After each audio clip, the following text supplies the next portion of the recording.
So first thing, in terms of motor learning, and much of my talk today will kind of be based from a motor learning perspective.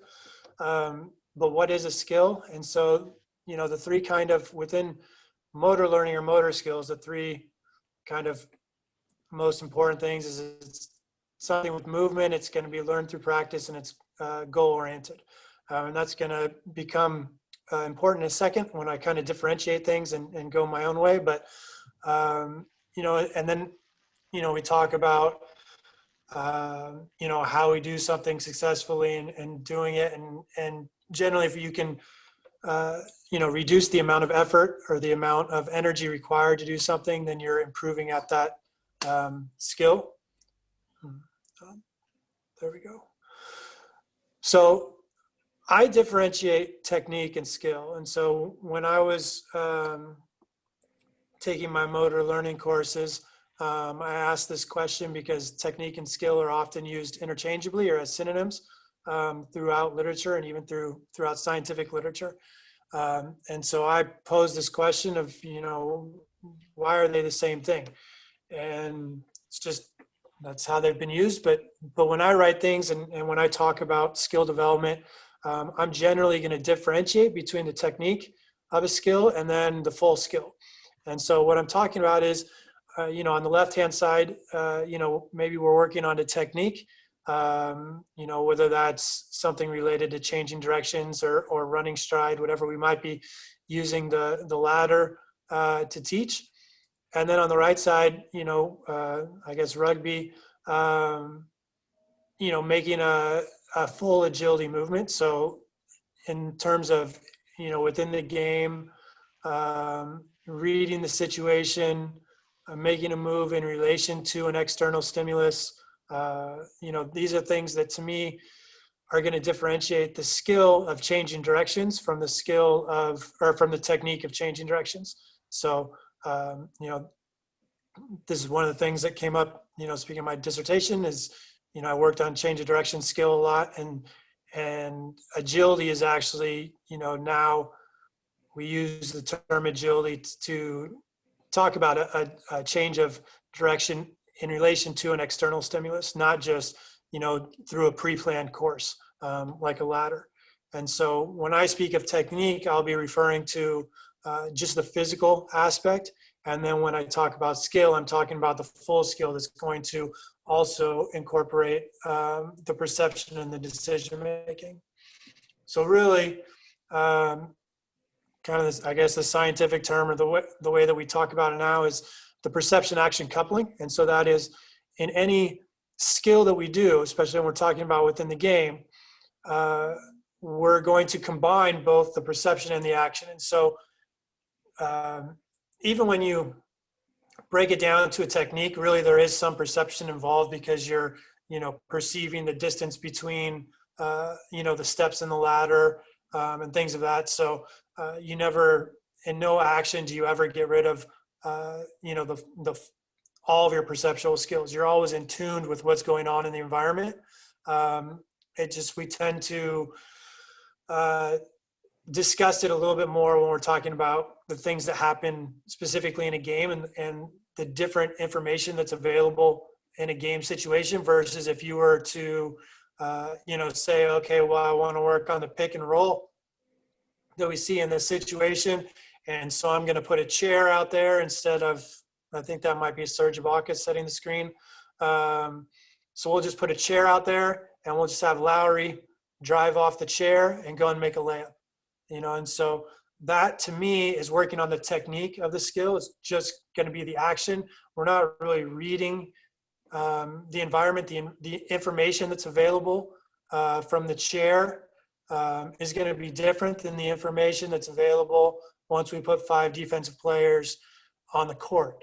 And so when we speak of the perception action coupling, we're talking about we can't move without perceiving the environment and then deciding what action we're going to make, but we also can't perceive the environment without acting. So every time, every step that I take, now the information that I'm taking in, my perceptions are going to be different and might change the decision that I make.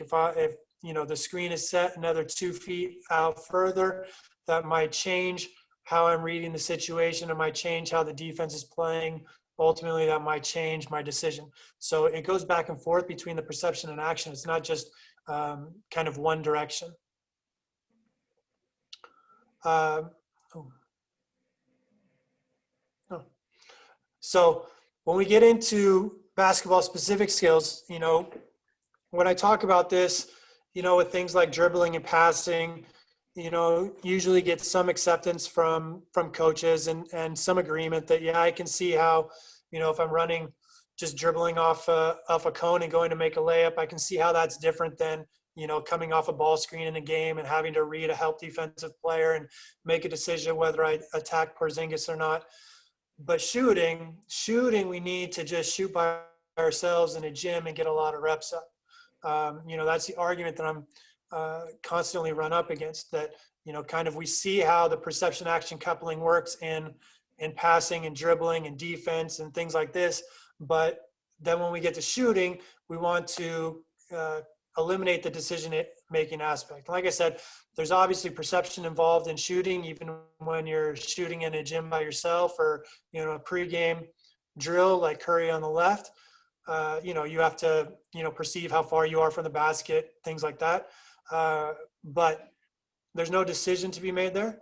And how you perceive the situation, the decision you make, the shots that you take are going to be different than those that you take in a game. And, everybody argues that, well, yeah, but you have to get a lot of reps up by yourself to be able to shoot well in a game. And as I've argued, and, my friend Harry Maneman from Finland argues this too a lot.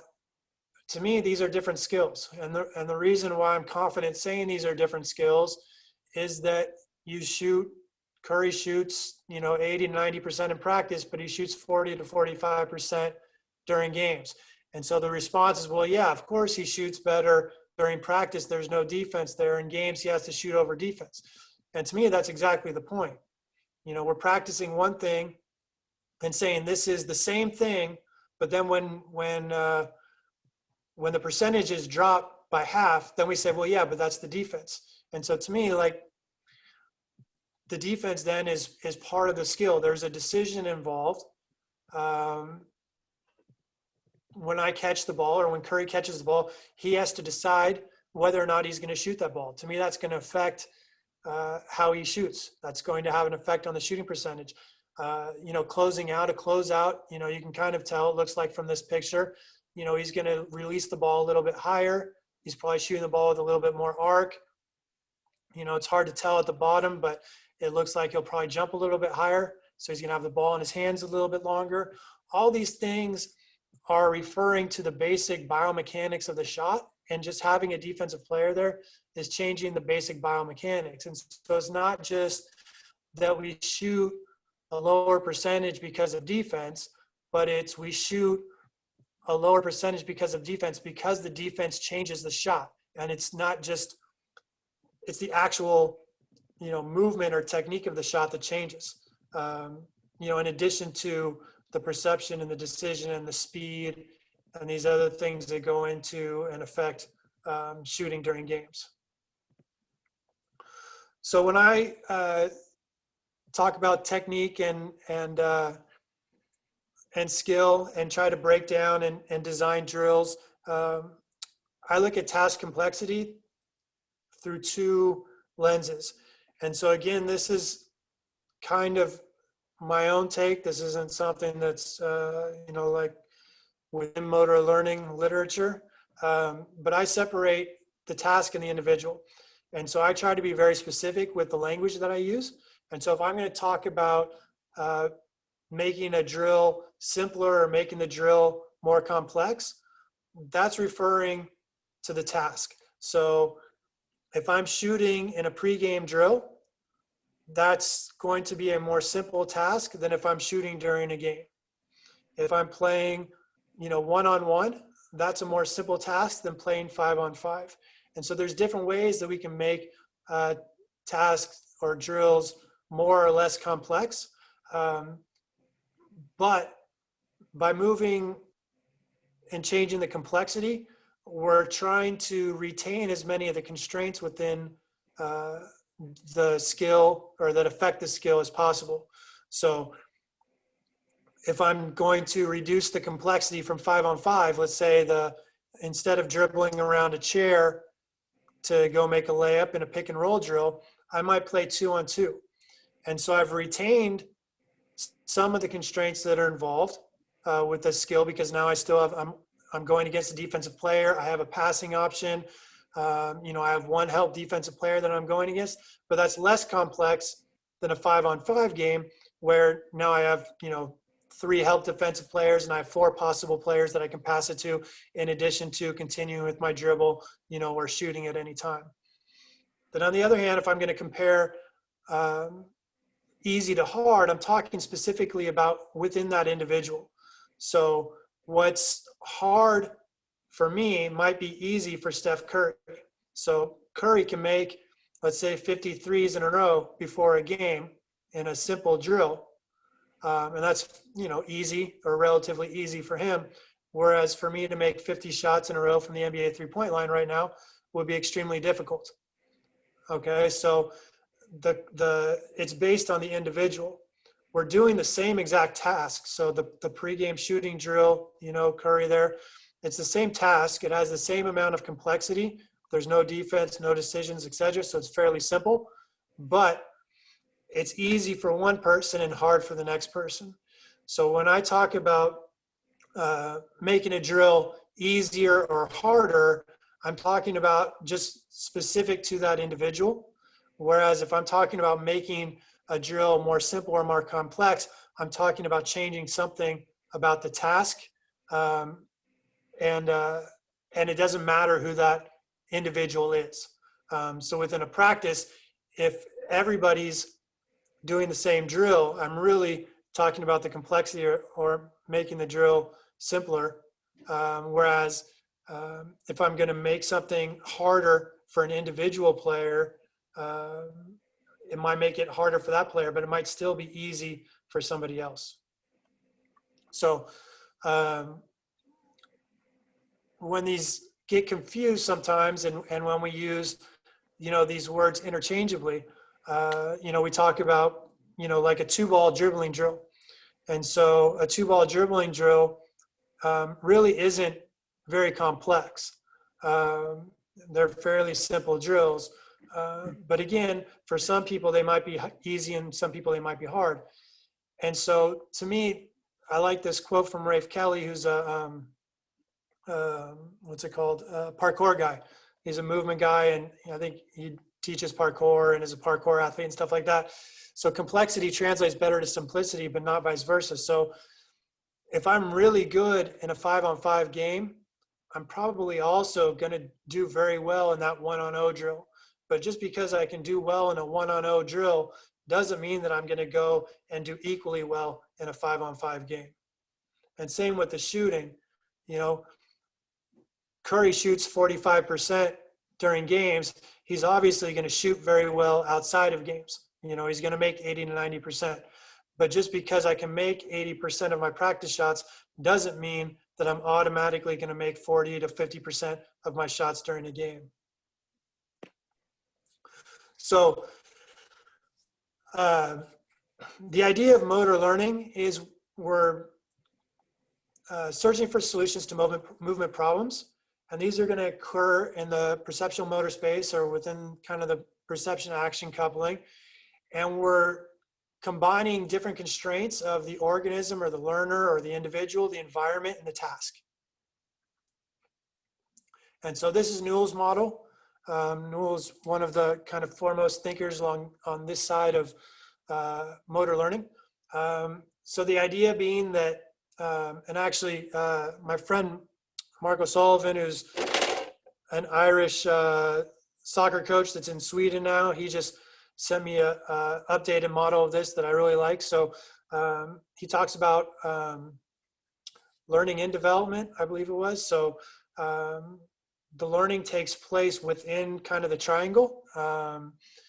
And so the task, so we'll go through the task, organism, and environment in a second, but then it goes through and And then within the game, we're taking the information that affects the movement affects the information. Ultimately, we're getting to the goal of whatever it is. So, in a game, ultimately the goal is to score, or if we're on defense, to prevent the other team from scoring. So the organism, and what we're referring to, the person, the individual, the learner, the organism, are all kind of used interchangeably.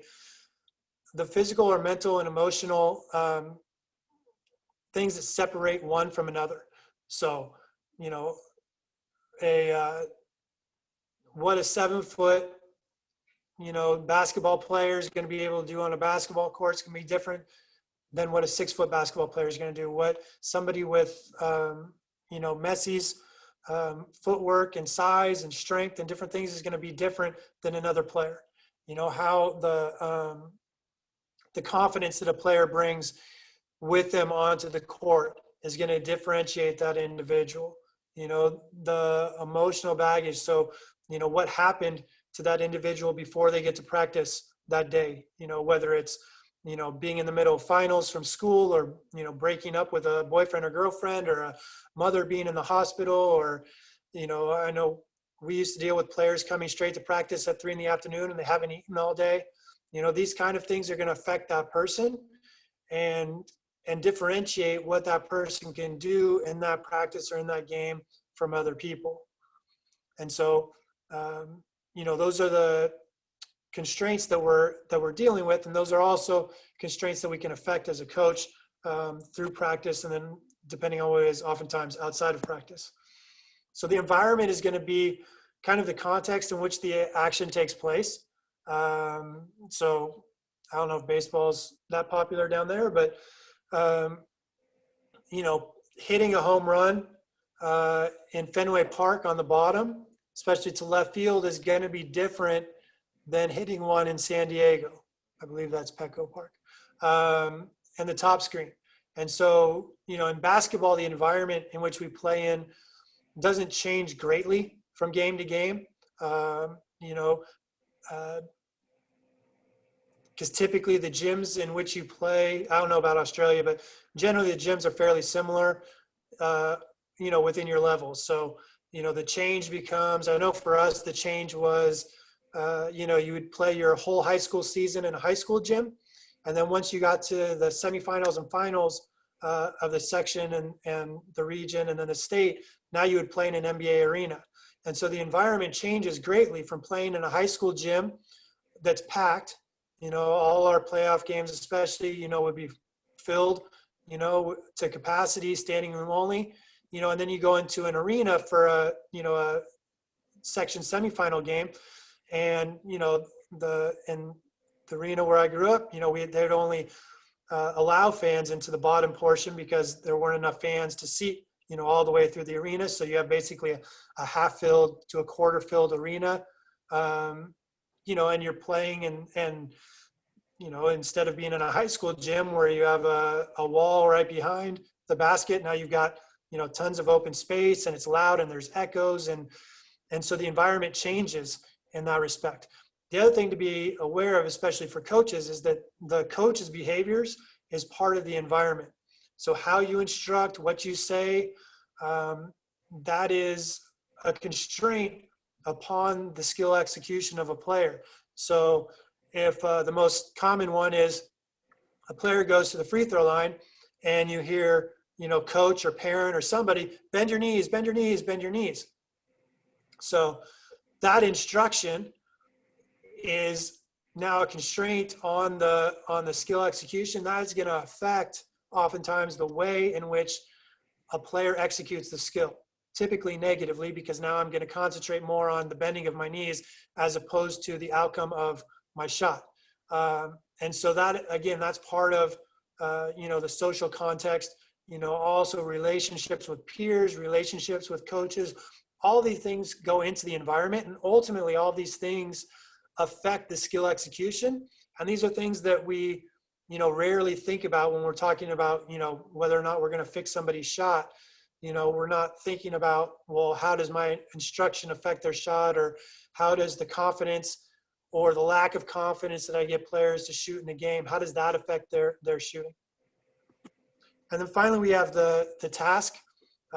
which ultimately is the performance of the skill. It's the goal, so in basketball, again, scoring, or if we're passing the ball, making sure that we get it to our teammate, typically going to be affected by time and space. So temporal and spatial. So these are going to be the major ways, because in basketball, beyond the ball and the basket, we don't use implements like a tee or a bat, something like that. But so if we're going to manipulate task constraints in practice, that's something like, with younger players using a smaller basket, using a smaller ball. But once we get kind of to adult or, a certain age where we've kind of are playing by the adult rules of basketball, the implements don't really change. We're really changing the task by changing the time and space available. So that's why, again, if we're playing 3-on-3, we have more time and space than if we're playing 5-on-5. If we're playing, so, when I do a shooting drill and I want defense involved, I can change the task by forcing the defense to start closer or further away from the shooter, so I can manipulate the amount of time that shooter has, the amount of space that they have when they shoot the ball. Ultimately then, what we're aiming for in motor learning and really in coaching is we're trying to get retention and transfer. And so retention is the motor learning way of saying that you want your players who learn something in practice today to be able to do it again tomorrow.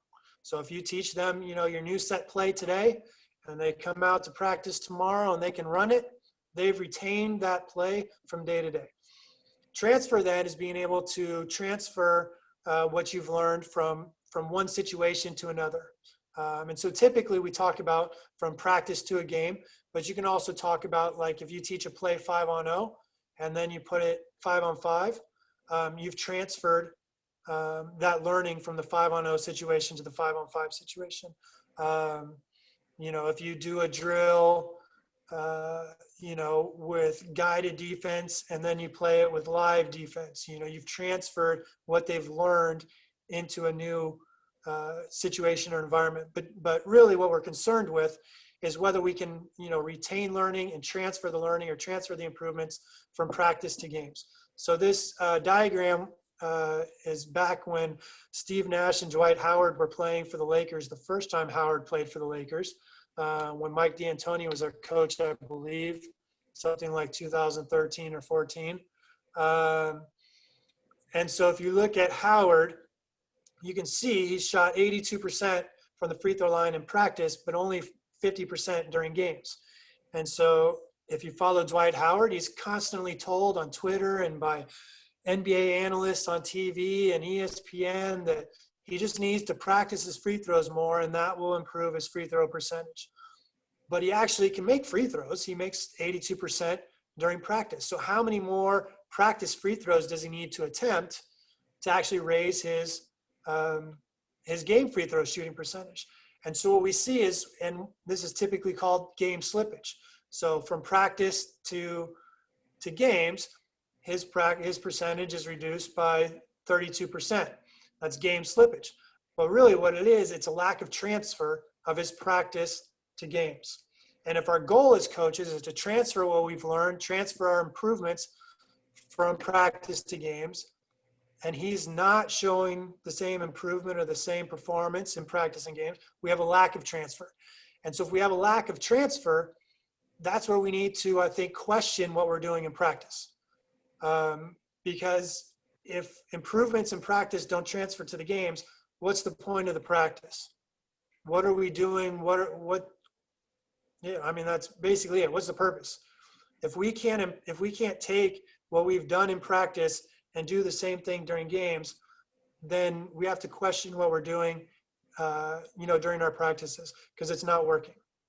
Brian, Yes. do you know what they were doing in terms of free throw shooting at practice? Do you happen to know that? I do not know for certain what they do, but I do know that almost every situation that I've seen watching NBA practices and then talking to I even saw Seth Partnow, who's used to work for the Milwaukee Bucks. He writes for The Athletic now. He mentioned this on Twitter too during the season. Basically, it's block constant practice. So, depending on how much time, who the player is, they're just going to go, and it's going to be a player and an assistant coach or a manager rebounding, and they're going to, shoot 10, or they're going to shoot 20, or they're going to shoot 100, or they're going to make 10, whatever they decide ahead of time, but it's basically, player shooting, coach rebounding, Yeah. shoot, just get the reps up, And would you advise the shoot 2 free throws each when you're tired, like at the end of drills? Is that how you do it? We do a few things. The first is we don't ever shoot more than 2 free throws at a time. I don't worry so much about shooting when you're tired. I worry more about shooting when you're breathing hard. So it's not so much that I'm trying to shoot at the end of practice, but I want to shoot again when we've done something hard and we're breathing. That's when I want to get players shooting, because I think it's more the breath control that affects more than just general fatigue. Yeah. We also, so most of our free throws is we'll shoot like 2 free throws at the end of a game to solidify a win. So you have to make 2 in a row to win, a drill, or we'll shoot in the middle of a scrimmage.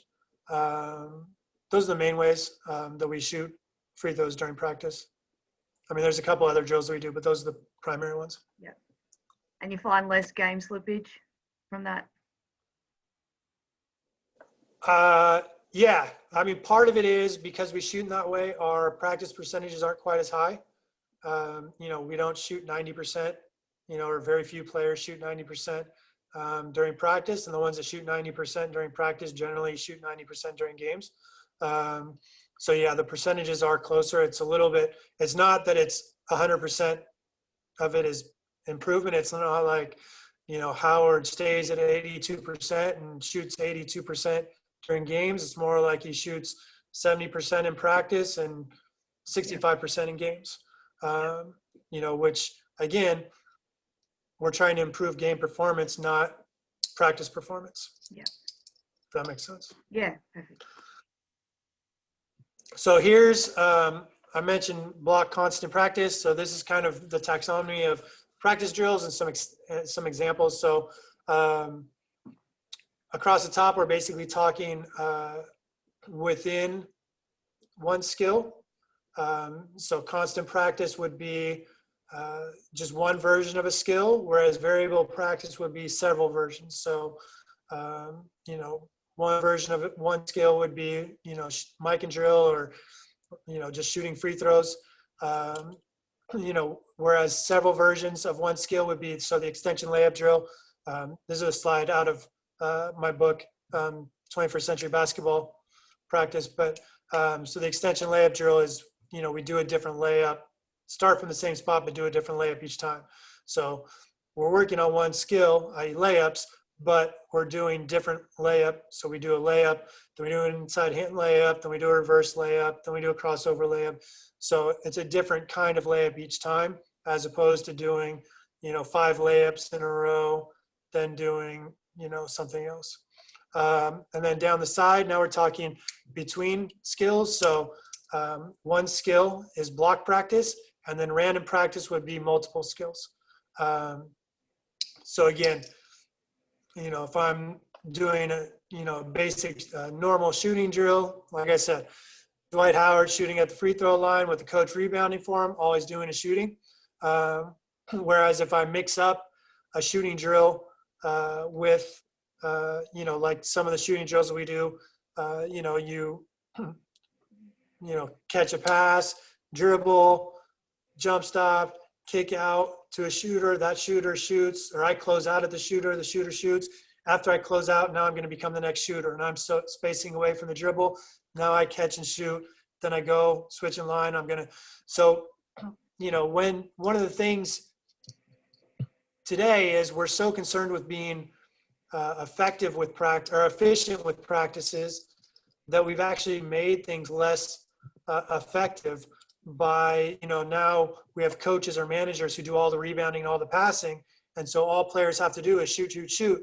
But that means we're making it into constant block practice. Whereas in the old days where you didn't have a lot of assistant coaches or managers, players had to rebound their own shot, pass, they had to dribble, then they shoot.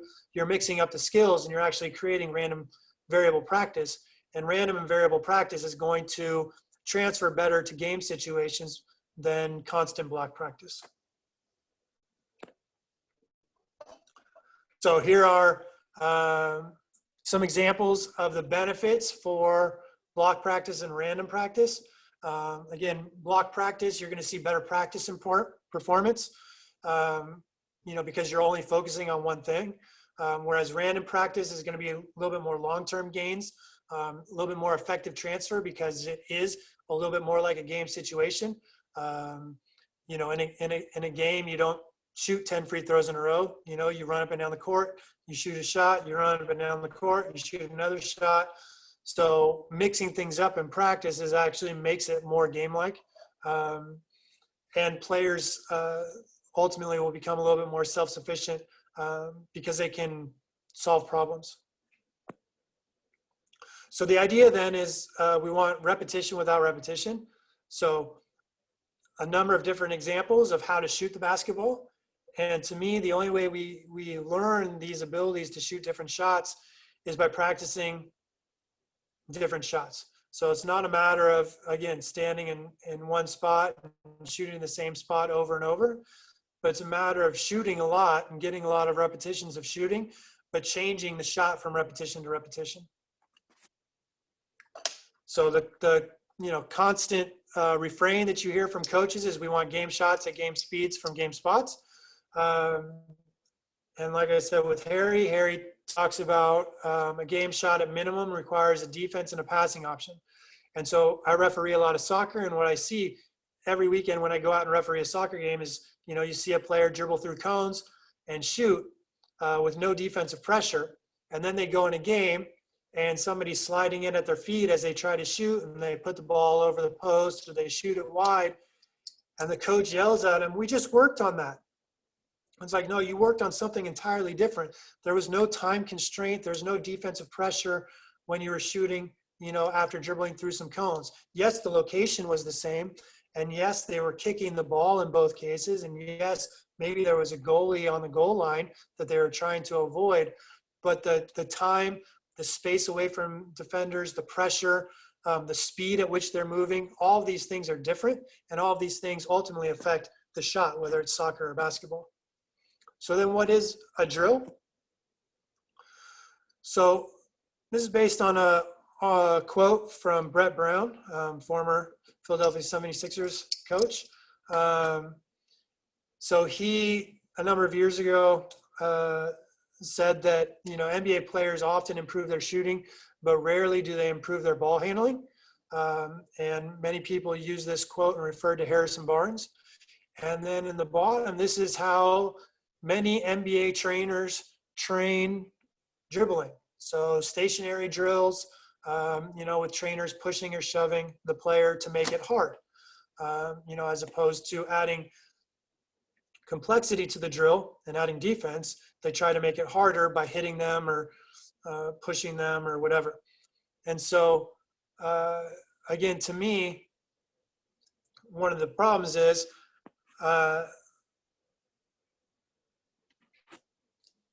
again, we're ignoring and we're doing in training, we're separating things, and we're kind of removing each constraint, and we're removing the different things that affect the skill execution. But in performance, all these things interact. So the technical skill, the tactical skill, the physical, the mental, the psychological, the environmental, all of these things interact within a game. Whereas in practice, and especially as he's talking about with dribbling, none of them interact. All we're working on is just the physical skill of bouncing a ball. But once we get in a game, we have to be able to, bounce that ball and control the ball while we're under defensive pressure, while we're reading defensive players, while we're reading our teammates to see where they're going, while we're getting yelled at by fans and by coaches with the pressure of the time and the score. And all of these things affect the skill.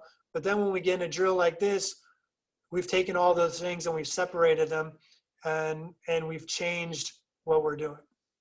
And to me, that's why we don't see the transfer, especially in things like dribbling and passing from practice to games. And this ignores what happens with childhood learning. So when children learn, they tend to learn rapidly. They tend to learn through a large variety of movements and a small number of repetitions, and they don't really follow directions. And so, but this is when they learn the fastest and when we learn the most. And so coaches tend to take an adult perspective and try to place that on players, as opposed to learning, what's the best way? How can we replicate what children do?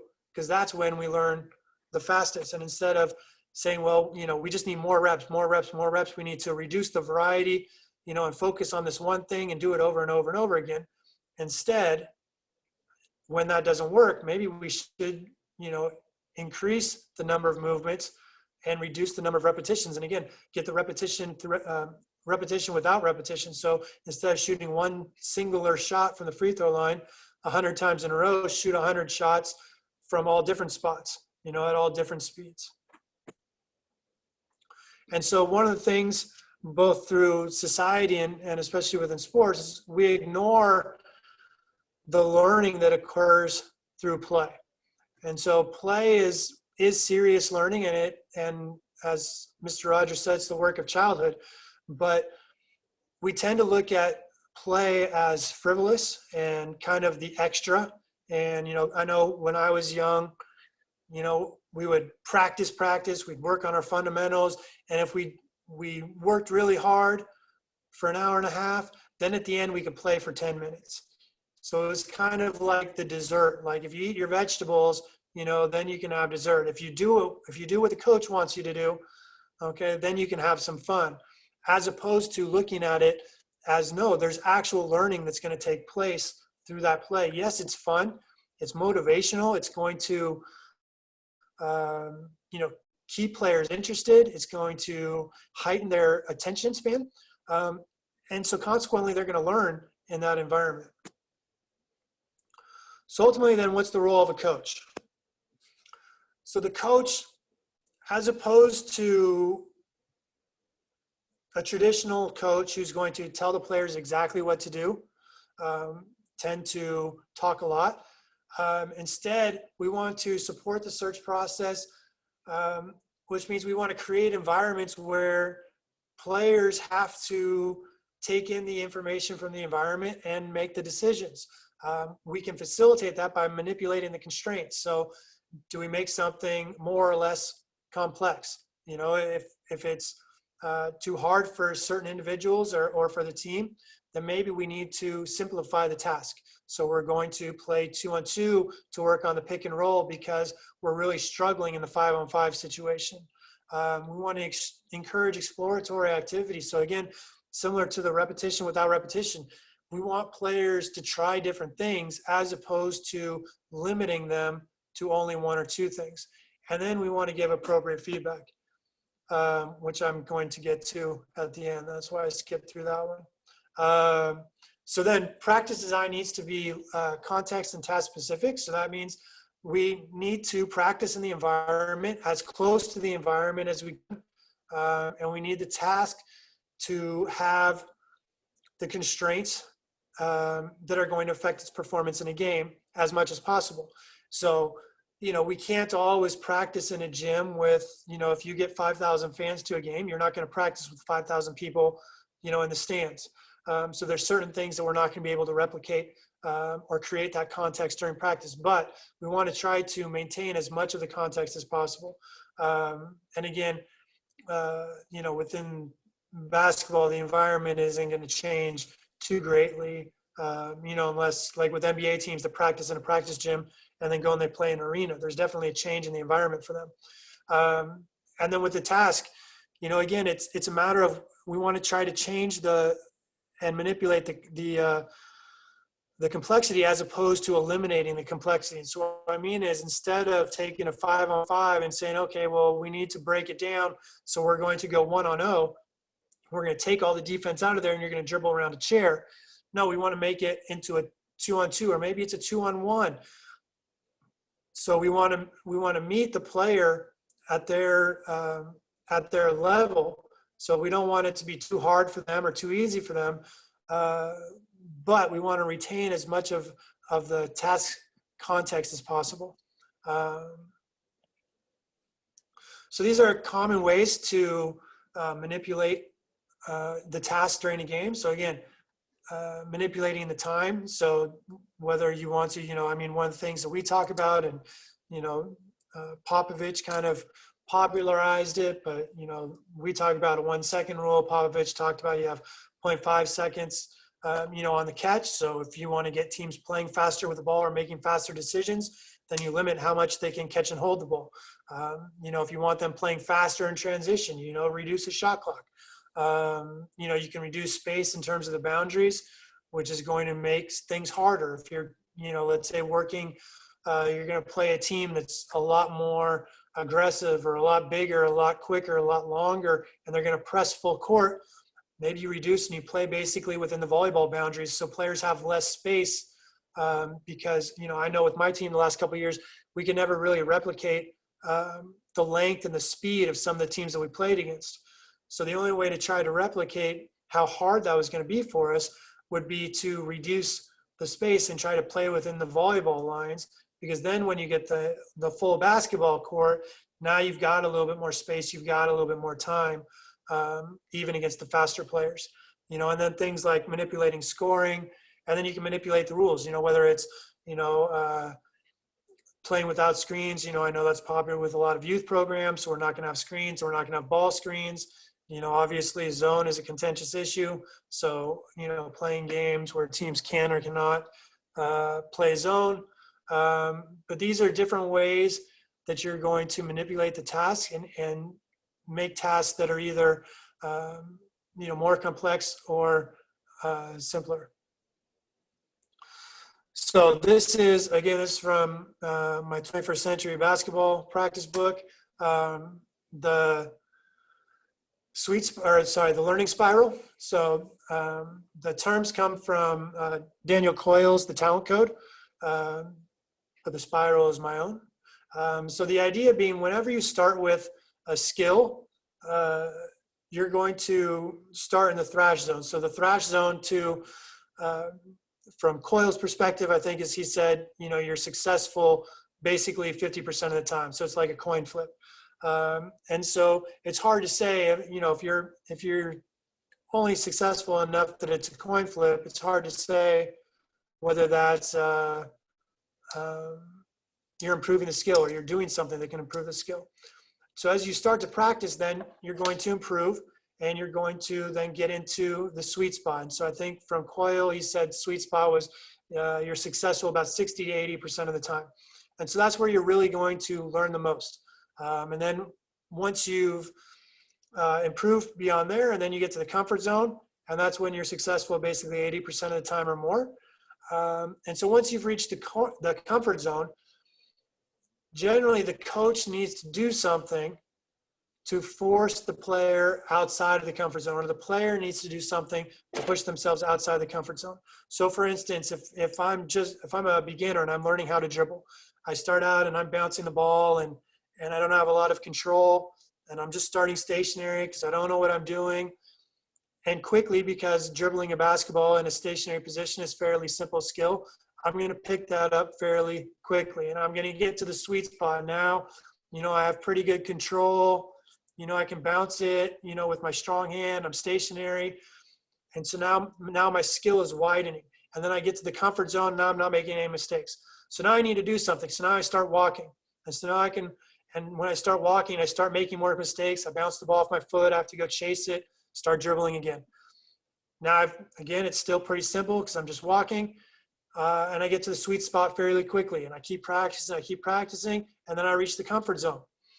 And so once I reach the comfort zone, and now I can, walk all over the place dribbling the ball. Well, now I have to do something else to continue to learn. And so now I run with the ball. And again, as soon as I start to run with the ball, I bounce the ball off my foot. I start making a bunch of mistakes. I practice and I practice. I get to the sweet spot, keep practicing. Then I get to the comfort zone. Now I've expanded my skill even more. So now I'm going to do it while I change directions. And then I'm going to add something else. And every time that I add something, I move backwards into the thrash zone. I make more mistakes than the level where I was. But every time I go through this process, my skill expands or gets bigger and bigger and bigger and bigger. And so that's the spiral. All right. It's not a linear process. You're going to kind of go in circles where you get proficient at something, and then you expand that skill. You do something to either make it more complex, or you do something to make it harder. And then as you learn that, now you get better, you improve, and you've expanded your skill. Now onto the feedback. So these are 5 common feedback traps that coaches tend to fall into. And I know, I think this is one thing that coaches learn with experience, that these are traps and it's not necessarily good coaching. So the typical one is more is better. So I consulted with a trainer, a well-known trainer in Southern California one time, and he would give feedback basically on every single time somebody did something. Every single time, they took a shot, he said something, and so that was one of the things that we talked about, because that's why he hired me, was to give him feedback on his feedback. That you want to give players a chance. So one of the things that I talk about is, I allow players to try something 2 or 3 times before I'm going to give feedback. So I'm going to try to reduce the amount of feedback that I give. My goal is, I want to give as little feedback as possible, but as much as necessary. So if I don't have to say something, I'm not going to, just so that I feel like I'm doing something. And I think, coaching is a competitive marketplace. And, at least in the United States, I think a lot of practices and a lot of workouts, it's almost like marketing for the coach, whether they're, selling themselves to their boss, or they're selling themselves to somebody else, or they're an individual trainer selling themselves to a client. And if you're silent, it doesn't look like you're doing anything, but you're actually helping that player learn by reducing how much you say. Offering feedback too quickly, again, like I said, after every repetition, they don't need feedback. Players need a chance to take in one piece of feedback and try it a couple of times, before they try to take in something else. And so, I think players oftentimes get frustrated when they get, feedback immediately, and they get too much feedback, and that's the next one. So when I started my doctoral program, I went to the men's basketball coach. He was a friend of a friend. He told me to come to watch a workout to see if there was, if I thought I could help, with the team. And so I went in, I sat in the stands, and I watched the workout. There were 18 people on the court. Only 2 of them were players. After every repetition, multiple coaches were giving feedback. And so I basically told the coach, I don't think you need another person out there helping, because all the players, the coach ultimately got fired after the season, because all the players were miserable and they couldn't stand the coaches. And when I watched this, I was like, well, yeah, like, who likes to be told by multiple people what you did wrong every single time that you do something? And that's essentially what you had, because you had your assistant coach, and then you had your manager, you had your, director of player development, whatever their ridiculous titles were.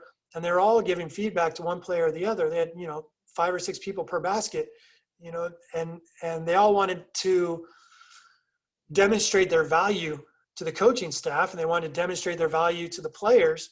So they're constantly saying stuff. And so, one coach would say something, and as soon as he finished, now the next coach is coming in to say something.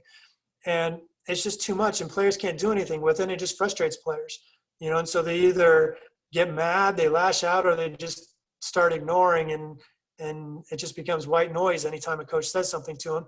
And then the feedback becomes pointless anyway. And then in terms of interfering with automatic processing and misdirecting attentional focus. So, multiple studies have shown that an external focus of attention is going to improve skills and performance better than an internal focus. So that means if I want to, let's say, again, let's go back to the bend your knees example. So, when the coach yells, bend your knees to a player going to the free throw line, now my focus is internal. So I'm thinking and I'm directing, okay, I need to bend my knees more, right? And so I'm directing my attention to my knees as opposed to directing my attention to the basket or to my goal. And so if I have a player, so ultimately that then interferes with automatic processing. So if I'm trying to change how I would shoot, so I've practiced for weeks, got my free throw, I'm shooting 90% in practice, and now my coach says something to me, and so I'm consciously now trying to change what I do in the middle of a game. That's not where you want to make changes to how you do. You want to rely on the habits that you've developed. And so now I step to the line, I have this internal focus, I'm trying to consciously control my shot. I'm not going to shoot as successfully as if I step up confidently. I usually give players, or I encourage players, just come up with a word to think about. I know with little kids, we used to use cookies or something like that. I tell players, just think swish, so I step to the line, I think swish, I do my routine, my eyes are on the rim, I focus and I shoot the ball. I'm going to be more successful than if are my knees, how low do I need to bend my knees? Do I need to bend my knees more? Did I already bend them more than I did last time? And so now I'm thinking about all the things that can go wrong in my shot, and I'm taking the wrong attention and the wrong goal to my shooting. So these are kind of the different ways that you can think about feedback. One isn't necessarily right and the other is wrong, but there's going to be different times where you want to use one or the other. So you have specific feedback or generic feedback. So are you, oftentimes, a coach will say, good job, right? Well, okay, but what was good? Was it a good decision to shoot it? Did you just like the way that I shoot it? Yesterday we were, working on jumping more in my jump shot. Is that did I jump more today? Is that what you're referring to? So if you want to give specific feedback, it's, hey, you got up a little bit higher on that shot. Good job. Now it's specific to something. So now the feedback is going to tend to have a little bit more value, but there's oftentimes, reasons to give generic feedback as well. Informational or non-informational, kind of the same idea. Am I giving you, so what I see in games oftentimes, and one of my pet peeves, I guess, with coaches is, I just remember this coach one time I wrote about these two coaches, and this one coach yelled out, he's like, player, you did that wrong. We practiced that yesterday. You're doing it wrong. Okay. Everybody, when the ball went out of bounds, when she threw the ball out of bounds, everybody knew that she made a mistake. And all you're doing is highlighting that mistake. You didn't give any extra information, right? You didn't say that it went out of bounds because you threw a bounce pass when you should have thrown an air pass, or you didn't see the help defensive player, or you waited too long, or you threw it too early, or she didn't have her hands up, or whatever caused the mistake. All you did was more or less try to embarrass the player by telling them that they made a mistake, which they already knew. So to me, if you're going to try to give feedback in that sense, you want to give information that can change the performance in the next time. To me, most of the time you're giving non-informational feedback, it should be positive. Like, we played really hard today. Okay. It's not giving a ton of information. It's more kind of what I would call kind of the cheerleading aspect of coaching or of feedback. And that kind of, again, brings into the positive or negative. So, positive feedback. I know John Wooden said that giving constructive criticism is positive feedback. I think some people would debate that. But to me, if you're constantly saying good, good, good, good, good, it has no meaning, even though it's quote unquote positive. But similarly, if everything you say, players feel like they're being, attacked or criticized, then they probably pat it on the back and give him some positive encouragement as well. So I can take a player aside and say, hey, I liked how you did that. You're getting a little bit more air on your jump, or you can talk to the whole team. Hey, that was a great defensive possession. Everybody's rotating. We're quick. We're moving on the ball. Whatever. Intrinsic and extrinsic. So intrinsic feedback is I'm going to kind of feel my own feedback. So when I shoot the ball, I might feel that, I didn't jump as high, or maybe I felt a little bit slow, whatever the case may be.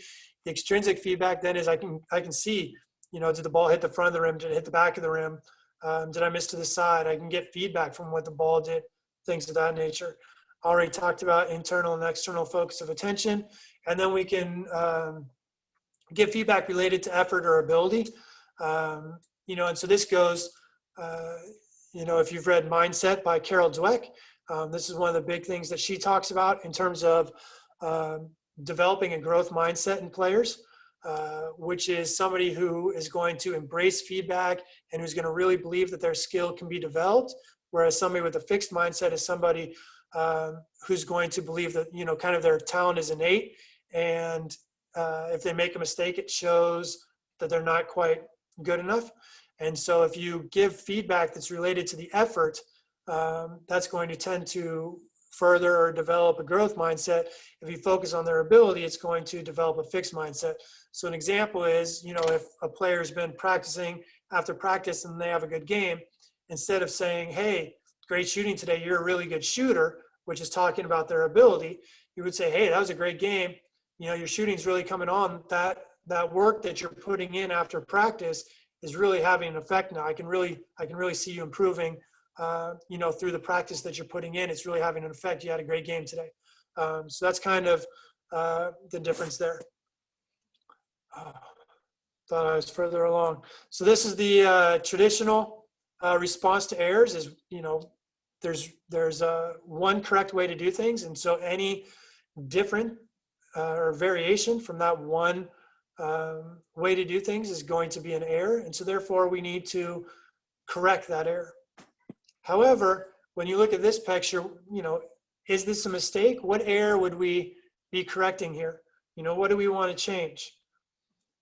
And before you get too far along thinking about that, then we look at this. Is there just one execution of a skill? All of these are layups, but if we were trying to simplify one player into one single execution of a skill, we would eliminate all but maybe the Curry finger roll, or maybe the child on the far left, top left-hand corner. If we only practice one single execution of one skill, and I know this is an argument. I know we had this argument online, back in the day on a coaching forum on whether, players should be encouraged to use inside hand layups, or jump off different feet for layups, or just only, practice the traditional jump off the left foot, make a right hand layup. But if you only practice one way, and if you're telling your players everything else is a mistake, now you've eliminated, 75% of these finishes, and so that limits the skill development. So to review, motor skill solves a movement problem, and it's going to be different for every player. There's not just one way to do things, and the problem is going to be constantly changing. Complexity is not the same thing as difficulty, at least through the way that I look at things. So complexity is going to be based on the task, whereas difficulty is going to be based on the individual.